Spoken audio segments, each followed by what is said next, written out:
Now let's just jump right in and talk about this new trailer for the Rise of Skywalker. And no, this isn't going to be a frame-by-frame analysis or a list of 10 things that you missed.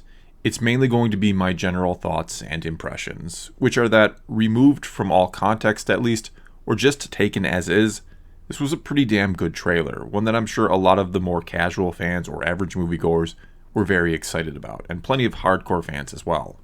Visually, the movie looks stunning, and their choice of music, especially in the back half of the trailer, hit me right in the feels, as they say. It really made me want to be super excited for this movie. It made me hope even more than I already do that this could turn out to be a great movie. Maybe not one that quote-unquote saves the sequel trilogy, or that is a better ending to the saga than Return of the Jedi once gave us, but a good movie on its own and at least a solid ending to everything. I loved the focus on these characters being together this time. That was one area where The Last Jedi was very disappointing, that it failed to portray any sense of camaraderie between our three new main protagonists. Most of that movie they were off doing their own thing, whereas here it looks like they'll be together most of the time, and there will be more of a focus on the actual adventure. And I hope one of the things that we'll see is Poe and Finn, and Chewie and the others of course, there to help and support an unsure Rey.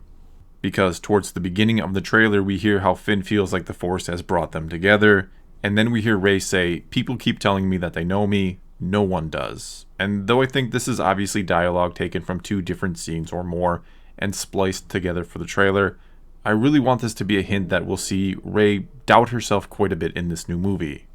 That maybe the girl who grew up alone on a hostile planet, always fending for herself, doesn't immediately know how to be the leader or hero the Resistance wants and needs her to be. The Last Jedi tells us the legend of Luke Skywalker has been reinvigorated, you could say. So if in this movie everyone is now expecting Rey to be the next Luke Skywalker, and at first she's buckling under or wants to run away from all this pressure, I think it could help a lot of people really warm up to this character.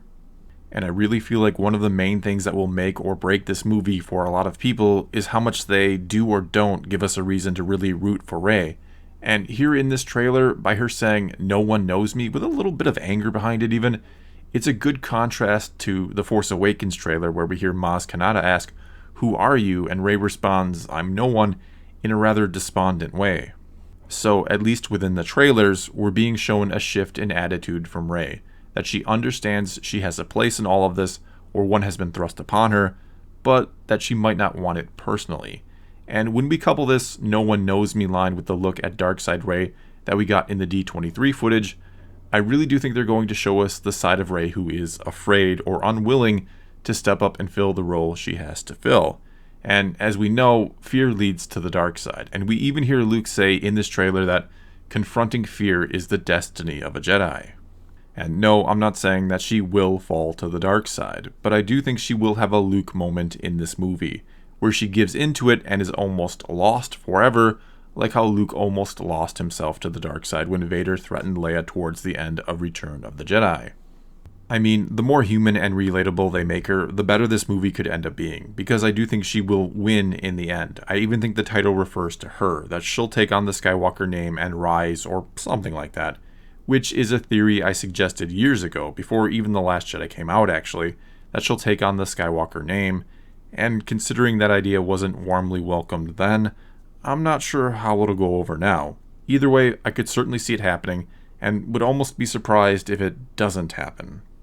That of course then means I don't think Kylo Ren or Ben Solo lives through this movie, and I've been saying that for a while because I don't know how you could end the Skywalker saga with a true Skywalker still alive, which implies you could easily do more movies or another whole trilogy down the road. Not to mention, even if Ben Solo does come back to the light, it's hard to imagine he just gets off scot-free for all he's done, like killing his father in cold blood and being responsible for the death of countless innocent people. And I know there's a lot of Reylo fans out there, and this trailer does have Kylo Ren saying that he knows Rey and implying he's the only one that does, but I'll be shocked if these two end up together in the end.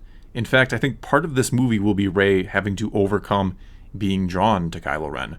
Though she rejects his offer at the end of The Last Jedi, I think with all the pressure on her now, it'll be more tempting than ever to join him and just run away with him. And likely this will tie into her moment where she is almost overcome by the dark side. Getting back to the trailer now, we really don't see much of Kylo Ren in it, which isn't a surprise really. I think perhaps the biggest question this movie has to answer is how does his story end? Is he redeemed? Does he stay on the dark side? Does he live? Does he die? And so on.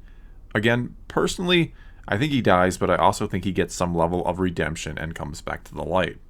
Anyway, perhaps the most interesting clip with him in it is the one where he and Rey destroy the pedestal that the helmet of Darth Vader is on, seemingly by accident, but it's so short of a clip that it's hard to know for sure. And perhaps the most intriguing aspect of that scene is the fact that Rey is holding a dagger, which seems to lend some credence to all the leaks and rumors out there, but I won't get into all of that here and now in this video, just in case people want to avoid any possible potential spoilers. Moving on then, also in this trailer we seemingly get a glimpse of Palpatine from behind floating in a chair as he confronts Rey. Though it wouldn't stun me if it's not Palpatine, but rather Kylo Ren who is now possessed by him. And maybe I say that because I'm still unsure how I feel about Palpatine coming back in the flesh, implying he somehow survived his ordeal on the second Death Star. I could see it if he somehow left some dark side residual energy on the Death Star, something that's talked about in the new canon as being possible, and Kylo has become possessed by it, but him surviving the fall and then getting off the Death Star before it blew up seems like a bit much. Then again, we do get some lines from Palpatine that are delivered by Ian McDiarmid himself, which implies it's the real Palpatine, where he says, "Long have I waited, and now your coming together is your undoing," which could mean that Rey and Kylo Ren are joining together to fight him, but that's actually what he wants, that somehow this is what resurrects him or grants him the power he needs to do whatever, at which point one of them, Kylo probably, sacrifices himself so that Rey can defeat him. I could certainly see an ending that goes something like this, which leads to one of the other big keys of the movie. Can they actually stick the landing? And going along with all this, at the very end of the trailer, we see Rey standing there confronting Palpatine, I'd guess, and a look comes over her face which to me seems like contentment or resolve. Maybe because she realizes all the Force ghosts are with her at the end, backing her up, which is what the trailer is implying. Which at first sounds cool and could give Anakin a role in the movie and in stopping Palpatine if he's somehow there for the final battle. But I won't be able to help hearing what Obi-Wan once said to Luke in The Empire Strikes Back. If you choose to face Vader, you will do it alone. I cannot interfere. But let's not get too deep into Force Ghost lore here. There are then a couple other clips worth noting in the trailer, like 3PO saying he's taking one last look at his friends, implying he's about to get his memory wiped or something along those lines, which let's not forget happened to him at the end of Revenge of the Sith too. And I know some find it a little odd that he calls them his friends when we've only really ever seen him, up to this movie at least, interact with Poe before, which is why it might be interesting if they take this opportunity to have R2 do something like he did in The Last Jedi and project an image from the past, maybe of all our old heroes together one last time, something we've yet to see in the sequel trilogy, but should have a long time ago. And no, it wouldn't be the same as the real thing, or a scene with all the old actors actually together again, but at least it'd be something. And yes, I know some will say that Chewie is there too when 3PO is getting his memory wiped or whatever it is, and he's certainly a friend. But I'm not sure one way or the other if he's actually there. The clip of Chewie reacting to 3PO saying goodbye is not from the same scene. You can tell because Poe is not in a jacket, which he is in the scene where 3PO is saying goodbye. Another shot worth noting then is the one of the massive Rebel or Resistance fleet, whatever they're calling themselves these days, and it appears to show the Ghost there, and that's of course the ship from Rebels. And based on the coloring, it does look like the actual Ghost, not just another ship that happens to be the same model. Besides, I highly doubt they'd put that ship front and center unless they were really trying to imply it was the Ghost, which of course also showed up in Rogue One at the Battle of Scarif, and was also at the Battle of Endor during Return of the Jedi, with now Commander Rex, not Captain anymore, also taking part in the ground battle and being a part of Han's secret strike team. The one part of the trailer I was a little unsure of was the space horses racing across the surface of the Star Destroyer. I don't know, that just looked silly to me. Other than that though, again, visually, this looked great. It looked like Star Wars to me. I have more confidence than ever that the first 2/3 of this movie at least will be very good, or be a fun adventure. The only question is, will they be able to stick that landing? Will they be able to end this in a way that feels satisfying, and like it was worth undoing the ending we'd already gotten in Return of the Jedi? Because, as I've said before, one of the keys for me at least is including Anakin in this somehow, some way, giving him a small yet meaningful role, especially with bringing Palpatine back. Like it or not, after the prequels, this really became the story of Anakin Skywalker, his rise, his fall, and his redemption through his son. So if they don't make him at least a part of this movie and his lasting legacy showcased somehow, it may still end up being a good enough movie all around, but likely won't end up being a great end to the saga. I don't mean to sound pessimistic. Like I said, I thought the trailer was pretty good, but it needs to find a way to justify the existence of the sequel trilogy on the whole, to convince me that now this story is done when it wasn't before, and that's not going to be an easy task.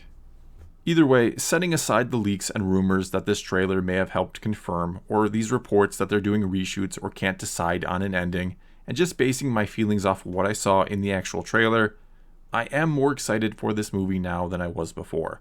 As I keep saying, I really just want to like this film. I want it to be the start of better Star Wars under Disney.